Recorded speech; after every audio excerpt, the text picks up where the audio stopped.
Presidential Task Force, distinguished ladies and gentlemen of the press, I welcome you all to the briefing of Thursday, 23rd April 2020. The Presidential Task Force wishes to continue to express appreciation to all Nigerians, and in particular our frontline health workers, including members of the press, for the tremendous work that is being done. We shall continue to count on this support and collaboration to confront the coronavirus pandemic, because it is only when we are together that we can defeat the virus completely. It is only a matter of time before this nightmare passes. The Presidential Task Force also continues to monitor and modify the strategy as development unfold. Our assessment of the impact of the lockdown is still ongoing, and I wish to confirm to you that the DG NCDC and the WHO representative have returned from their tour of 9 states, and their report will be received, evaluated, preparatory to making the appropriate recommendations. The PTF notes that the number of cases reported have risen to 873 across 25 states and the Federal Capital Territory, with 119 discharges and 28 fatalities. I have mentioned these numbers in order to underscore the need for citizens to comply with advisories strictly so that we can slow down the spread of the virus.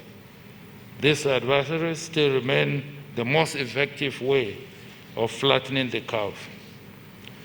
The situation in Kano is still being assessed and monitored closely.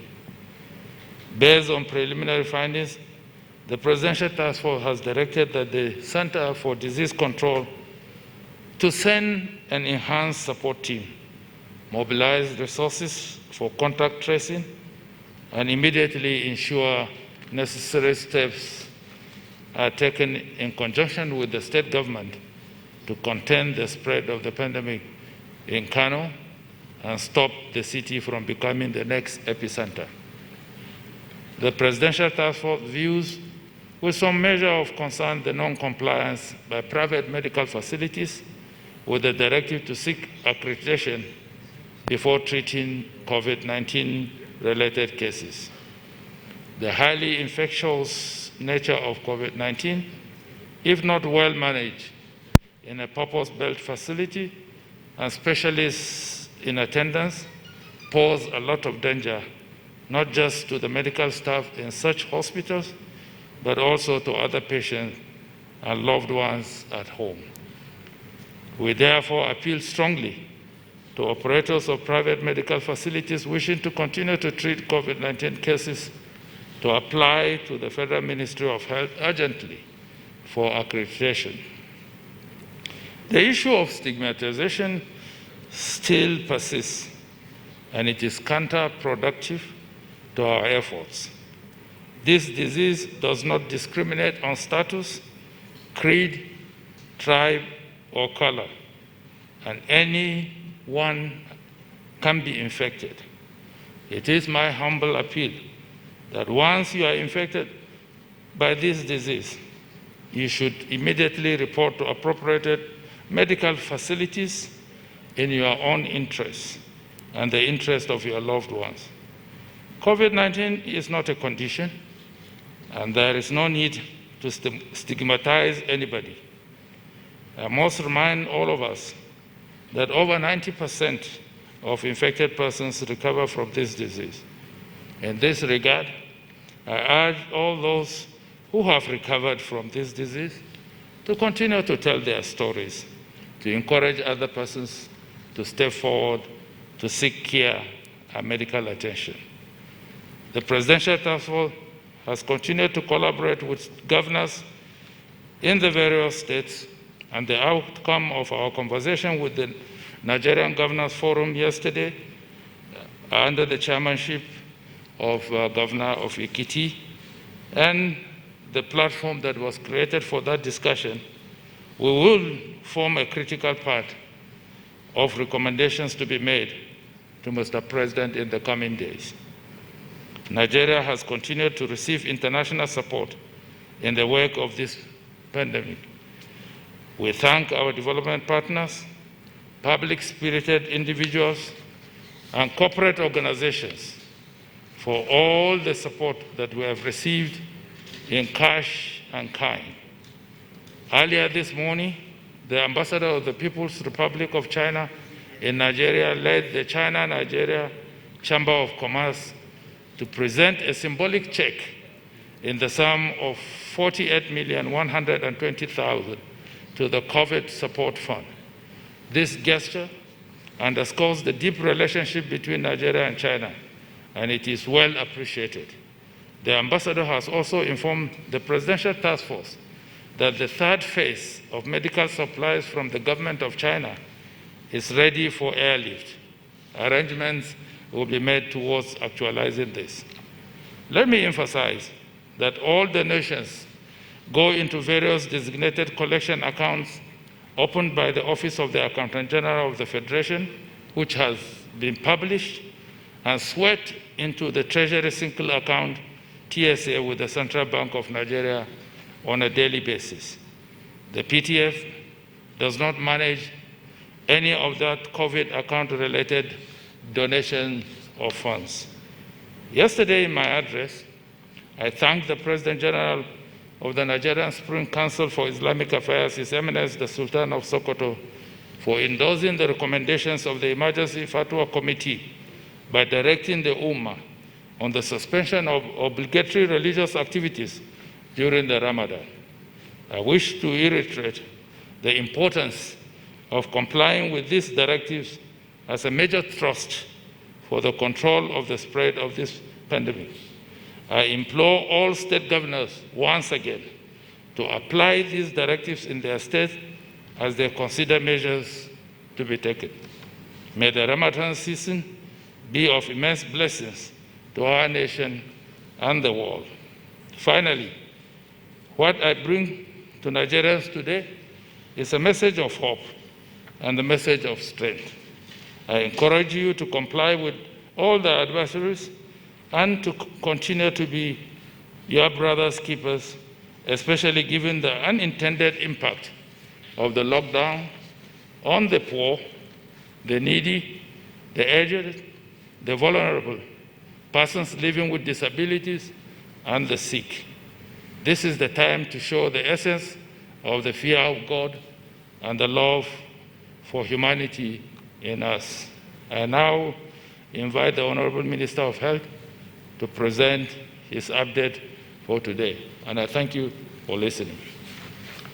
What I'm going to say rests on the very strong first part that the Secretary to the Government already mentioned. And as of today, the 23rd of April, 2020, 873 people in 25 states and the Federal Capital Territory have been confirmed to have COVID-19 from 9,522 tests. The 91 additional confirmations are as follows: 74 in Lagos, 5 in Katsina, 4 in Ogun, 2 each in Delta and Edo, 1 each in Adamawa, Kwara, Oyo, and the FCT. 197 persons have been successfully treated for COVID-19 and discharged home, while 28 deaths have sadly been recorded. Like yesterday, the high number of new cases is a manifestation of more efficient testing, but also of ongoing community transmission. The federal government, through the Federal Ministry of Health and the Nigeria Center for Disease Control, continues to support preparedness and response to COVID-19 in all states and the FCD. Rapid response teams are working closely with state emergency operation centers to strengthen operation activities. Speaking about the structure of our response, which is to test, treat, trace, and isolate, the idea is to test people based on set criteria, such as travel history, contacts with persons who have traveled, the symptoms, or persons in clusters of those of where there is high prevalence, and all this is for the prospects of high yield.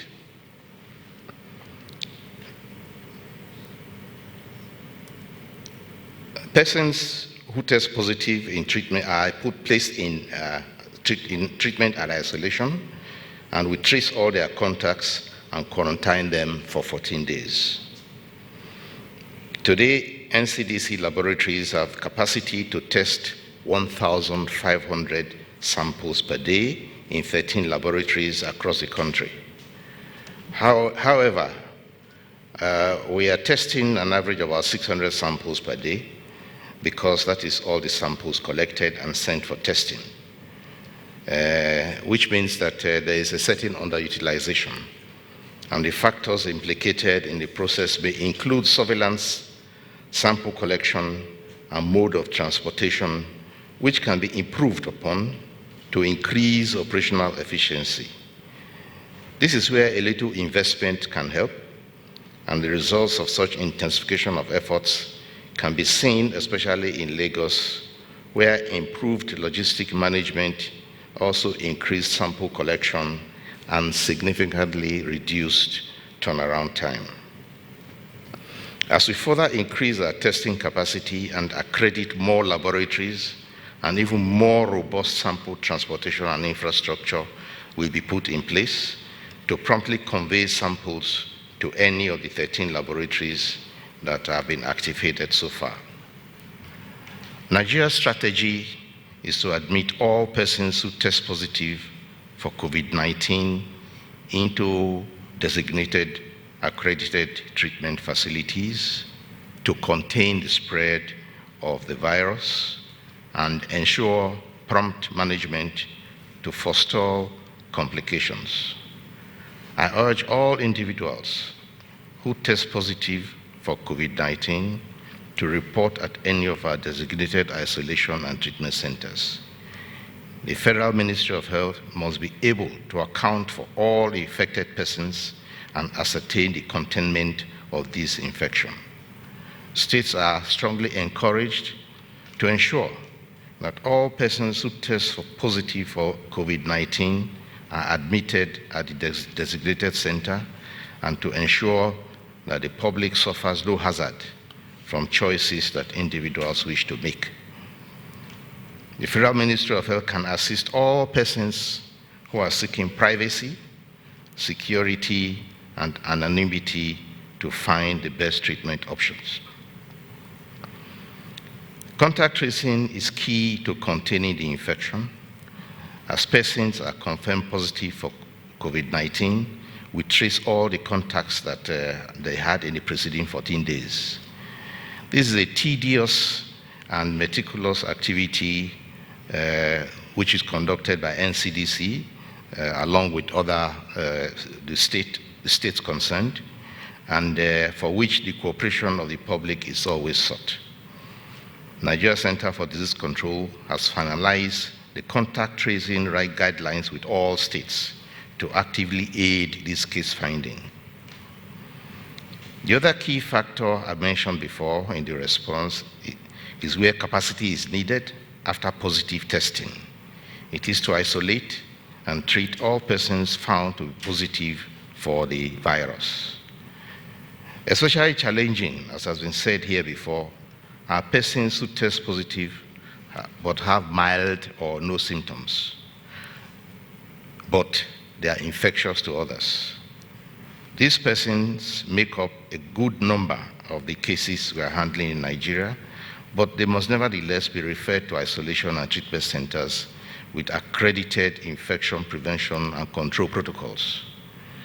Failure to isolate such persons may constitute a risk, but also a risk to the individual himself, because his condition can change suddenly. Infection can persist in the community, and transmission could continue if such persons continue to mingle in society. I applaud all our health workers in the front lines of COVID-19 pandemic, and the government will continue to provide you with the necessary personal protective equipment. I urge you all to take the necessary precautions for your own safety. Please do not try to treat patients without using adequate PPE, and frontline workers must undertake refresher courses, training in IPC at intervals. This advice is necessary due to the number of health workers who have tested positive. There are over 40 now, or others who have had to be quarantined in the last two weeks due to exposure and are therefore not able to contribute to the health sector effort. I urge you all to remain vigilant in line of duty and maintain, as I always say, a high index of suspicion. All citizens are once again, as I do every day, remind you to use a mask or face covering when leaving your residence, preferably, and also to practice hand and respiratory hygiene and physical distancing to avoid mass gathering and non-essential travels. Every travel you make nowadays, particularly if you're in a crowded bus or a crowded minivan, is a risk to you, because you will not know if whoever is sitting next to you is a silent positive. So avoid any travel and postpone any travel that is not a matter of life and death. Individual actions will determine the success of the actions being taken by government. To stop the spread of COVID-19 is therefore a collective effort. If you suspect yourself or anyone around you may have symptoms that are suspicious, call the number we have always given, 112 or 0800 9700 0010. With time, you will be able to find that the activation of our ambulance service will be available to pick those who are with symptoms or those who have COVID-19 diagnosis, to take them to treatment centers. Resources and real-time information can be found on the social media handles of Federal Ministry of Health and NCDC, and the Federal Ministry of Health website, and the NCDC COVID-19 microsite, which is COVID-19 ncdc.gov.ng. Please stay home, stay safe, and take precautions. Thank you. It's Dr. Fiona Braka, my colleague at the WHO, from a 4-day trip across 9 states of Nigeria. We started from Imo, went to Anambra, then down to Rivers, to Delta, Oyo, Ogun State, Katsina, and Kano, crossing almost all the geopolitical zones in Nigeria. The aim of this trip was really to gain a better understanding of the progress that we're making and the challenges that we face, the priorities and the issues at the subnational level, in order to shape a better response. I must say the trip was eye-opening. We really saw firsthand incredible efforts being made across every state in Nigeria. In almost every state, the efforts was led on directly by their excellencies, the governors.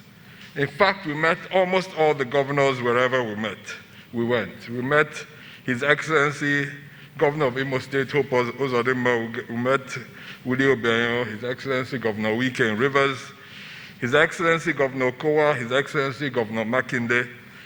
We met His Excellency, Dapo Abiodun, His Excellency, Governor Masari, as well as His Excellency, finally, in Kano State, the Ganduje.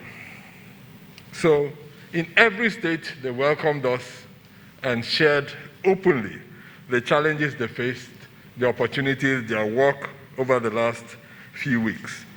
And this is critical because for the work that we're doing, the implementation across board depends on the actions mostly at the state level. So their leadership has been critical. Almost every state has set up some form of a task force, often led by their deputy governors themselves.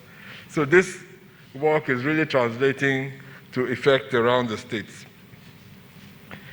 So secondly, on healthcare partnerships, what we really saw was in every state the mobilization of private sector resources, all the partners in the states doing whatever, coming together to work around this response. So none of us is alone in this. Just like we're preparing at the national level, bringing in everyone that we have access to, the states are doing the same, converting NYSC camps in some places, IDP camps in others, and in others just putting up new tents. So using whatever resources are available to them and making sure that they're deployed for this outbreak. The other thing we tried to do was to ensure that experience is shared among the states. Some of the states like Ogun and Lagos have started very early in the campaign to respond, not in the campaign, in the outbreak to respond, obviously because they had cases earlier. Now we're trying to avoid a situation where every state is learning the same lessons the hard way. So we're trying to make sure that lessons learned in one state can be translated in the other state and be used to solve the same problems. Because across board, the problems are similar. So really, a lot of our mission was to share information, make sure that every state had the benefit of learning from other states, and therefore didn't have to solve the same problems over and over again.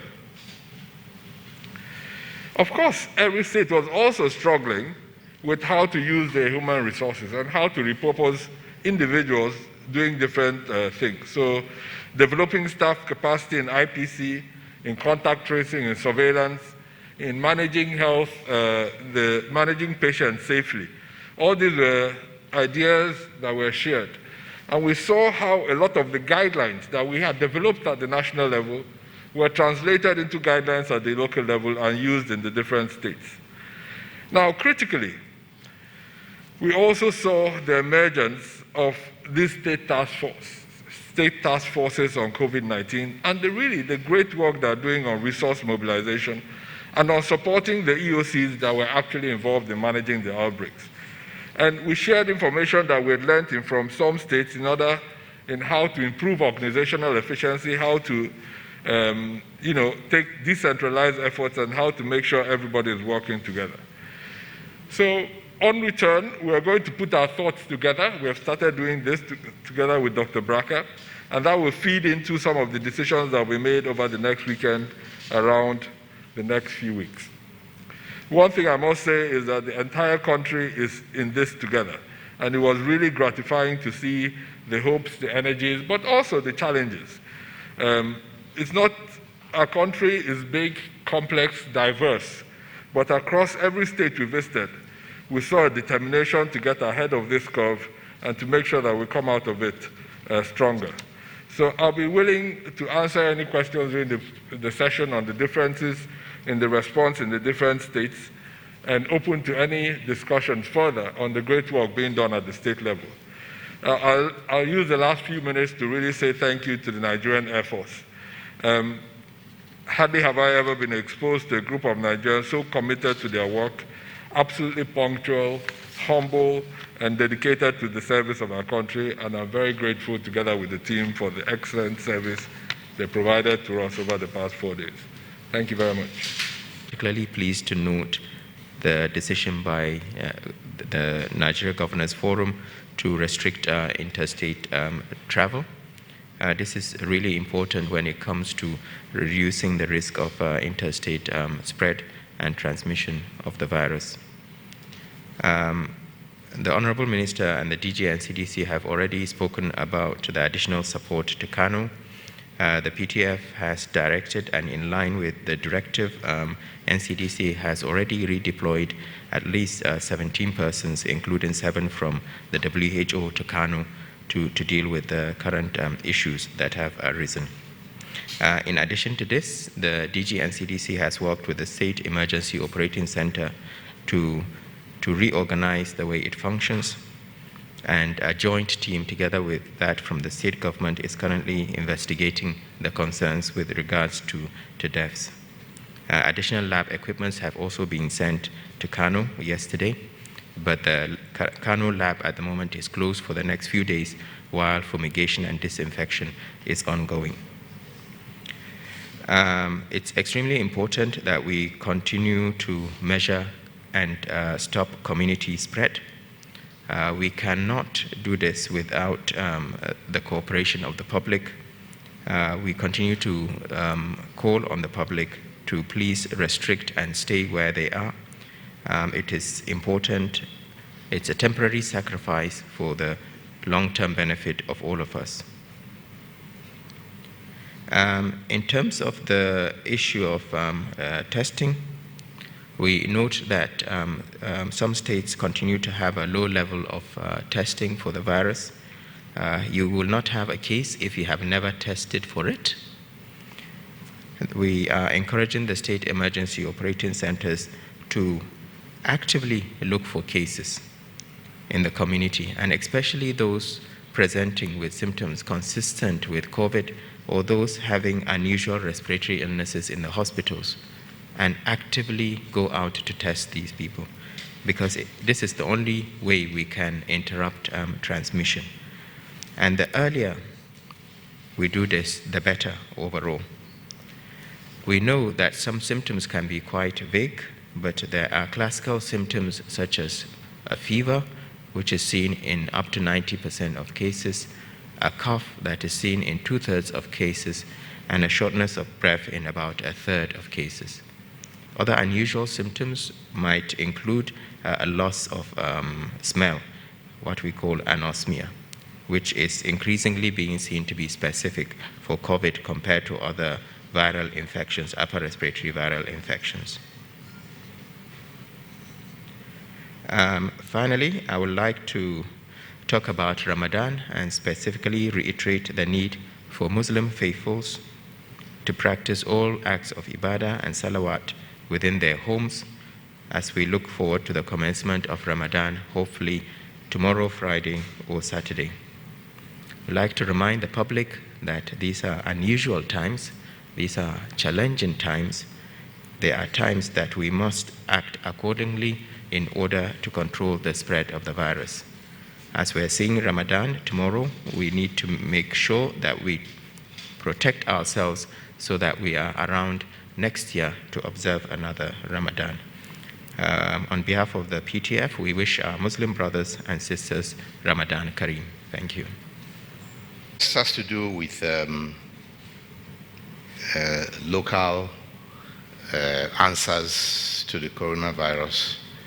The coronavirus has been clearly stated as a new virus. Nobody knows, well, at the beginning nobody knew anything, but now we know a bit more about it. But there's likely a lot more to be learned about it and about its behavior. And scientists all over the world are working at high pace, some at feverish pace, to try to find answers. Among the answers they're looking for are vaccines. Some are looking for medicines that are going to be efficacious. And there are others who are looking for various herbs and other kinds of, let us say, support that could help to cure it. The other day, somebody was asking about some ginger and things that have been used, and black seed. But all our attempts, they're good attempts. Every attempt is welcome. And I've said here before that we have departments in the Ministry of Health for traditional and complementary medicine and alternative medicine, which will look at all suggestions and all things that are put out there as possibilities for handling coronavirus. We don't throw away any idea. So we pass any idea, any suggestions coming from the traditional side, we know where to refer it to for investigation, and others are referred this way. So we can only guess where the answer will come from, but all are welcome to try. Right now, we do not have any traditional medicine that I know of that actually works. Some may help to boost your immunity, but that is not something that we can prove. With rapid test kits, the World Health Organization has not validated any of it. They believe that the results are not reliable. You can do it. It probably gives you a direction. But I'm told by those who have evaluated that even the manufacturers tell you that after you do this test, please go and verify. So there is not enough faith in rapid diagnostic test to be able to rely on it. So if you did a test and it told you you were positive or negative, you were not sure. And I think that this illness is so such that you really want a secure result that is true, not to be misled. Now, with regard to the case that came in on the 27th of February, and then it came a little later in South Africa, well, what remember is that both were brought in by people coming from Italy. That's all we know. But since then, we've followed different trajectories. I think all countries develop their own strategy on how to approach these things. In Nigeria, we try to, some people talk about flattening the curve. We try to push the curve to one side so that we have time to prepare our not very strong health system. And also because at the time we had challenges for reagents. The first country to have reagents was South Africa. And our very first option at the very beginning in testing was to send our samples, in fact, to South Africa until we started getting our own reagents and we got the necessary training to be able to do our own tests. And between then and now, within 2 months, we already have 13 laboratories working. In fact, we have overcapacity, excess capacity for those laboratories that are functioning. But our own strategy, again, because we have to be very careful about reagents, even at the beginning, was a very careful strategy of what I call smart testing. You are testing where you think you get a yield. Some countries decide to do blanket testing. You could drive in, give your sample, and so on. And other countries started complaining that the yield was too small. They were wasting cartridges, and these reagents are too expensive. Some people learned the hard way, but we do what we call smart testing. You have a travel history, you have a contact, and that was in the first phase. Now we're worrying about community transmission. We're looking at persons who have symptoms. If you have symptoms that remind us of coronavirus, you'll be tested. If you're also resident in an area where there's a cluster of persons who have had it, then you're also eligible to be tested. But that is try to use your resources as wisely as possible. Remember, we also have a country of nearly 200 million, and we have to be ready to be able to cater to all of them. So we are having different approaches which would not allow us to actually compete in the testing. And we have also been extremely stringent in the way we pursue the cases that we find. Remember, we were among the first to start screening at the airport when this disease was first mentioned. And we also were doing very stringent contact tracing, for which I really praise the Lagos State Public Health Department and also the NCDC. They did a very nice job there, for which we are very proud. So that's the reason why we have the statistics that we have. As for the hazard allowance, yes, there's a conversation around it. It has not yet, whatever the proposals are have to be validated by the PTF. They have also to be validated by other authorities like the Minister of Minister of Finance, and so on. So there are other processes that will take place before it is announced. But it is a work in progress. It is not going to be hidden. I think that's all that concerns the Ministry of Health. Thank you. But just like a crime scene investigation, these things take time. So we need We need time. So we got into Kano, we heard there have been a few reports of deaths. The first thing we do in any field epi investigation is to verify what we're doing and to see whether what is being reported is actually the case. So that's what we're doing at the moment. We have a team working with the government of Kano State to verify the incident and make sure that what is going on is actually what is being reported. Then we'll carry out control measures and see if it's an infectious disease, if it's COVID, if it's something else. These are things that are now happening in Kano. But generally, what we saw, like I said, was, Kano was, unlike Lagos, that had a gradual increase in cases. The cases really increased rapidly in Kano. So suddenly they were faced with a situation, you have 20 cases today, you're trying to bring them in, the next day you have 30, you're trying to bring them in, the next day you have another 30. So it's not a very simple thing to manage. So what we sat down with them to improve the organizational efficiency of the response, the leadership of the EOC, we sat down the whole night trying to reorganize how they were working. I think you'll see the results over the next few days.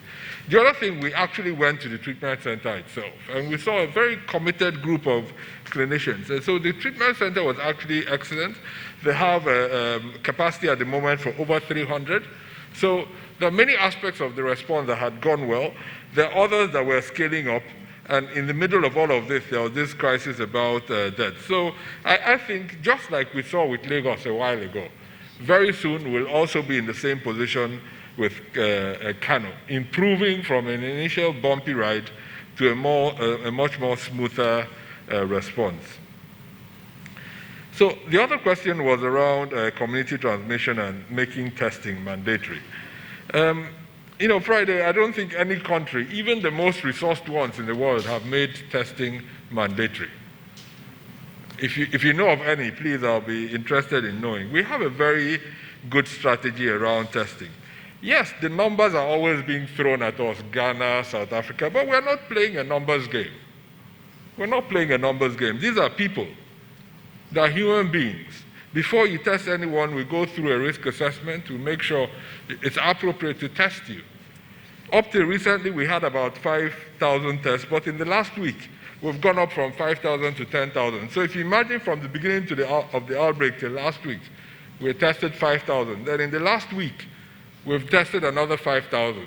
And we're going to continue scaling our testing rapidly. We've just gotten the first set of reagents for high throughput testing. So I think there'll be a change in the numbers. But to be honest, I'm not playing a numbers game with testing. We'll have a strategy, we'll stick to that strategy and make sure we deliberately increase the number of tests, but while testing the right people at the right time.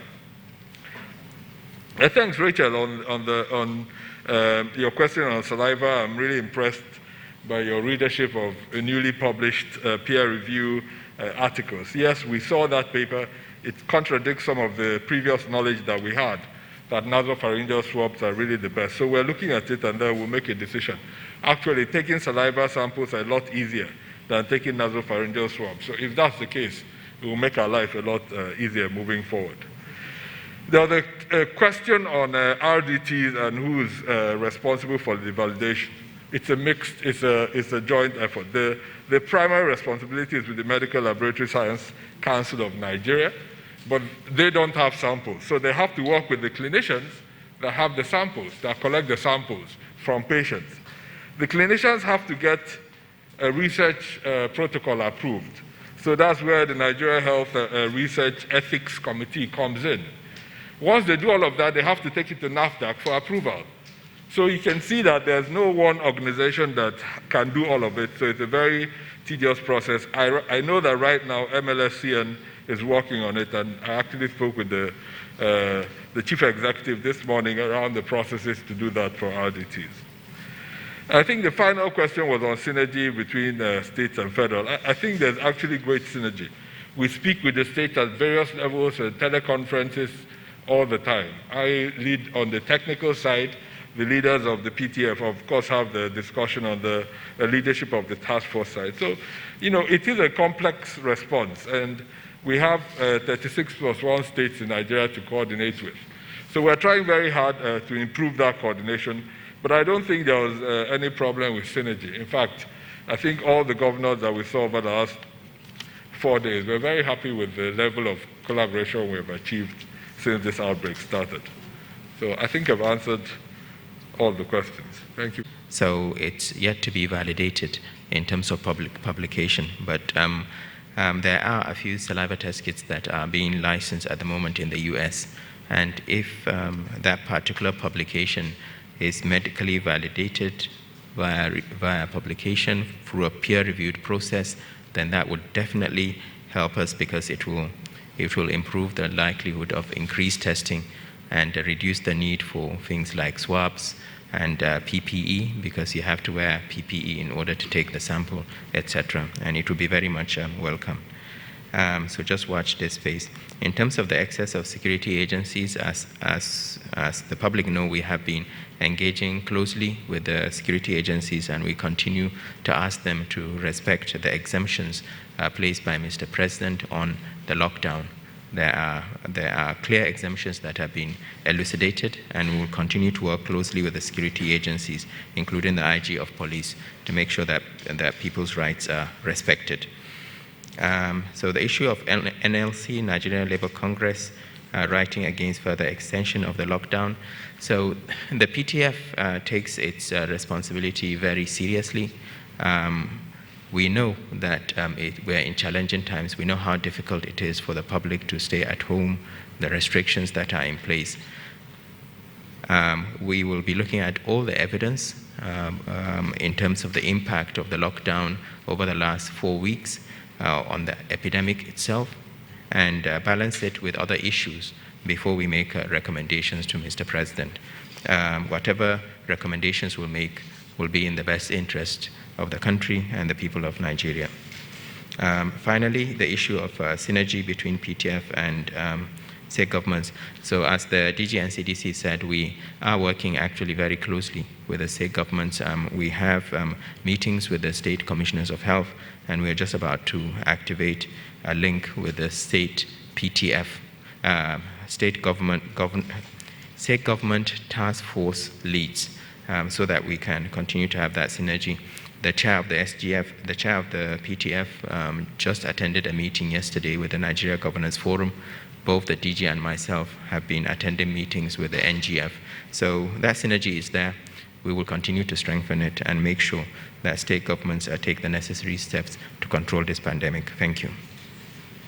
But the fellow that was killed in Abuja State, I know that the task force will meet regularly with the security chiefs, and we always implore them to ensure that the officers, while they are very fair in maintaining the lockdown, must also be very humane. But the particular instance referred to, the petrol attendant was not killed by the policeman. Facts that are in our possession is that a policeman hit somebody riding a keke. People were protesting. It was during the protest that another motorist hit the petrol attendant. Well, it does not matter who killed him. A life is a very precious thing. We regret it, but we just want to establish the facts of the matter, that the petrol attendant actually died when he was hit by an oncoming vehicle during the protest. Thank you very much. There's somebody in the UK who paid £350 4 weeks ago with the hope of being evacuated from the UK. Well, first of all, when we made the announcement that we were trying to assess, first of all, how many Nigerians were in various countries and wanted to come home, we pointed out that all communication should be with the High Commission. And at no time did the High Commission or did any directives emanate from the Ministry of Foreign Affairs that Nigerians should take tests. So, where the £350 for tests came from, I really don't know, but it certainly was not from the Ministry of Foreign Affairs, nor from our various embassies and high commissions. Now, of course, there are certain, there are various stages that one had to go through. The first was to the process of collation of the numbers of people who wanted to come in the different countries, because there are Nigerians all over the world. And once we began to get a sense of the numbers, the next stage was obviously, or well, in parallel to that, trying to see which airlines and how we could actually convey them back to Nigeria. And that has been a longish process because, of course, we didn't want to have a situation where, those who wanted to come back could not afford the tickets. We explored the possibility of bringing them back free of charge. Unfortunately, the funding was not available, the resources were not available for that.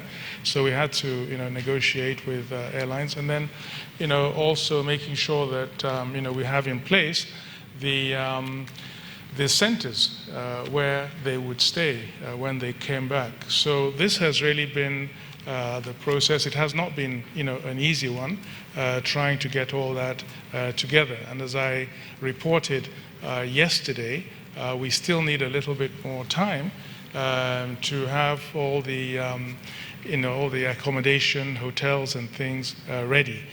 There's some issues that we were experiencing, finding hotels and so forth, but we feel that, we're getting over the most difficult parts, and that within 2 weeks, hopefully, we should start the process. But again, the capacity, the numbers that we can bring back at any given time are limited. And at the moment, we just have the capacity to take about 200 to 250 people in Lagos at any given time, and then 200 to 250 for Abuja. But since then, there have been other developments. Emirates has also is putting planes at the disposal of Nigerians in Dubai, and we're just looking for clearance and approval. Various Nigerians have bought their tickets. The planes are there to be ready to convey them here. And so we are now just fine-tuning, all the requisite approvals, and then that might already actually be the first one to bring Nigerians home, even before we have gone out to bring them back. The other question was in respect of medical assistance being provided by China, especially in the context of the discrimination, or the cases of discrimination and racism that's been taking place in the country. Now, we have been engaging with the Chinese government at various levels. At the level of our consulate in Guangzhou, which is where these cases of discrimination and racism have been taking place, and also at the federal level in China, in Beijing, with our ambassador and our embassy in Beijing. Now, we've made it clear to the Chinese government in no uncertain terms, unequivocally, that under no circumstance will we accept racial discrimination against Nigerians or indeed Africans or blacks in China. That is a red line for us. They have in turn told us that there is no case of that ongoing. But clearly, we are seeing on videos, I have received reports, and we've told them it's unacceptable. And, we're also engaging with other African countries to decide and work together on definitive steps and measures that we will take because of this situation. In addition, I have directed our consulate in Guangzhou to systematically detail every single case of discrimination and every single case of loss or damage suffered by any Nigerian. And we will pursue it, each and every single one, very robustly with the Chinese government. If it requires compensation and damages, etc. So for us, as I said, it's a red line, and we're going to fight it to the very end. We're extremely disappointed because we have excellent relations with the government and people of China that such a thing can happen at this stage. And, when there were calls for travel to be banned to China, when we had the outbreak in Wuhan and so forth, we went along with the World Health Organization's advice, not to place a ban on China, and we showed, real solidarity, because we've also had our own experience of epidemics with Ebola and so forth, But really, we're deeply, deeply wounded by what has happened to Nigerians and other Africans in China. Of course, the government has given us explanations and so forth, but really it is something we never expected, and we will pursue it to its final conclusion, and we will not make any compromises in doing so.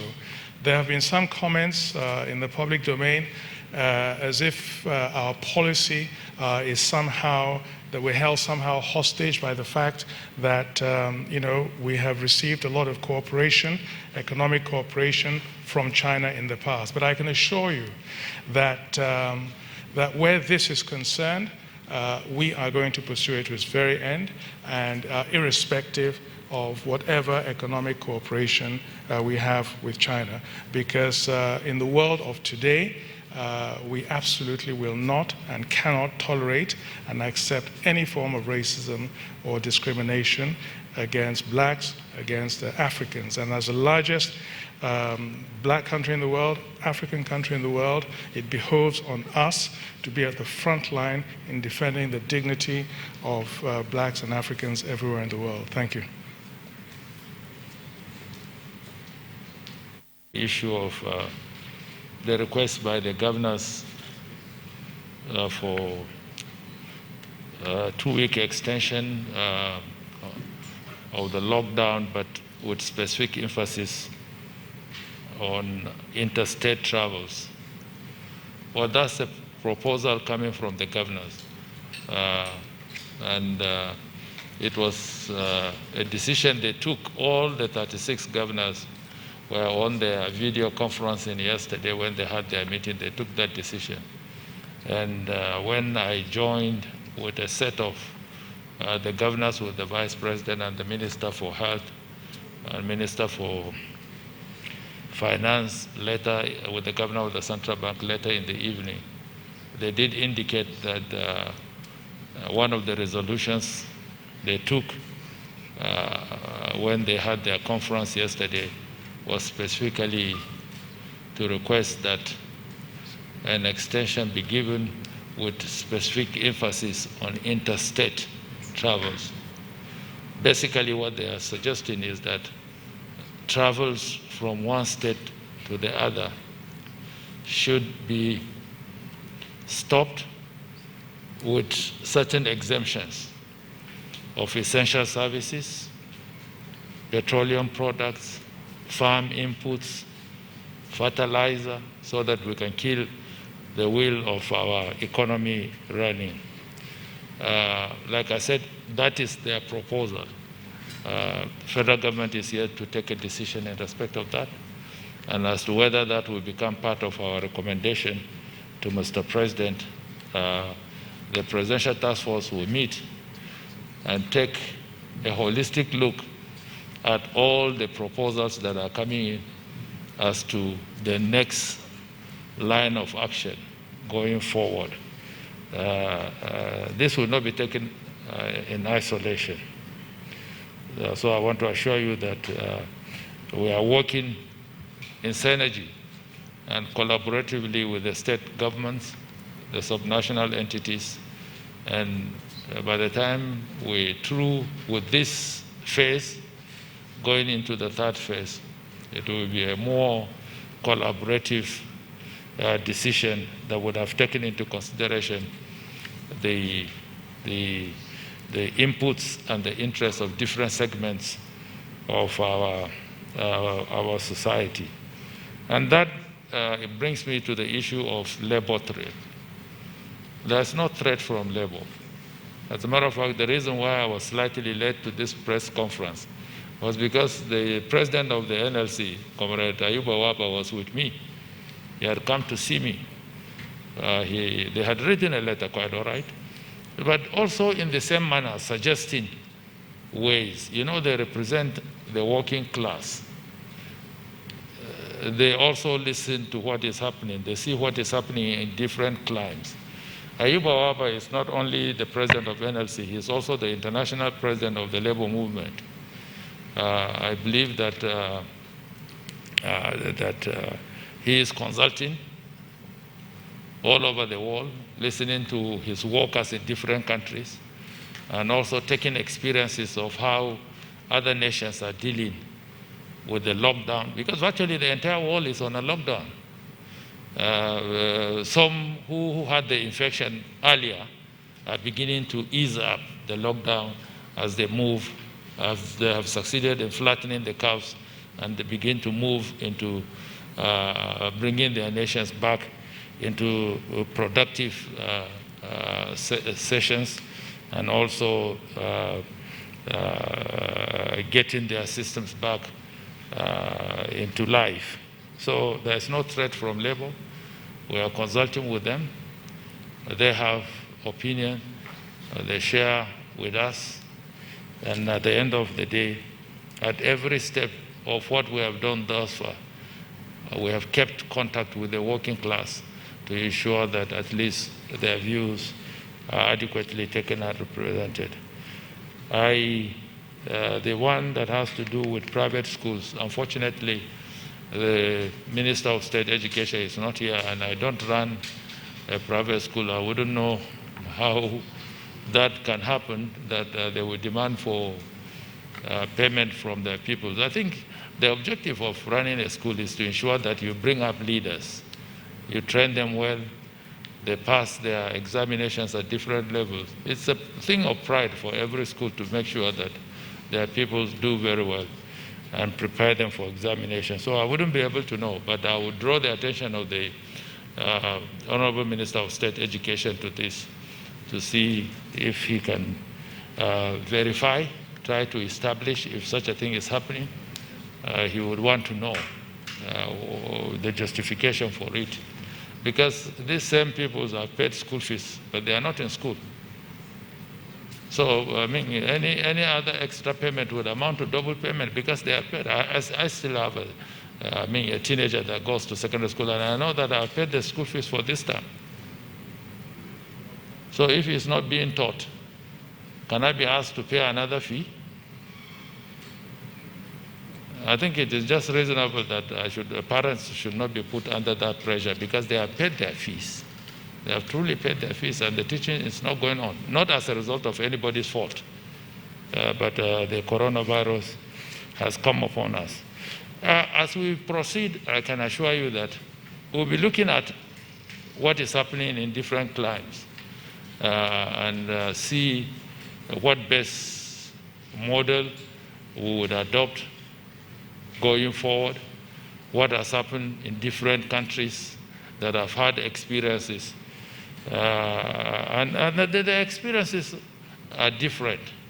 Before I came in, I got a paper, I got some magazines from one of these countries that came out of the pandemic quite fast. This is from the nation, the Republic of Korea. They said the title is Flattening the Curve on COVID-19, and it's dated April 15, 2020. How Korea responded to the pandemic using ICT. And they gave 5 steps, all ICT driven. ICT did social distancing, ICT did the tracing, ICT did the testing, ICT did everything. So every country has its own experience. We believe that even within the Nigerian context, we have our own experience. And whatever final decision we will take going forward will be informed by the experiences that we've garnered over the course of the last 2 months as we've dealt with this pandemic as it has afflicted our nation. But be rest assured that whatever is decided finally will be for the good of our people, for the good and health and wealth of our country. Thank you.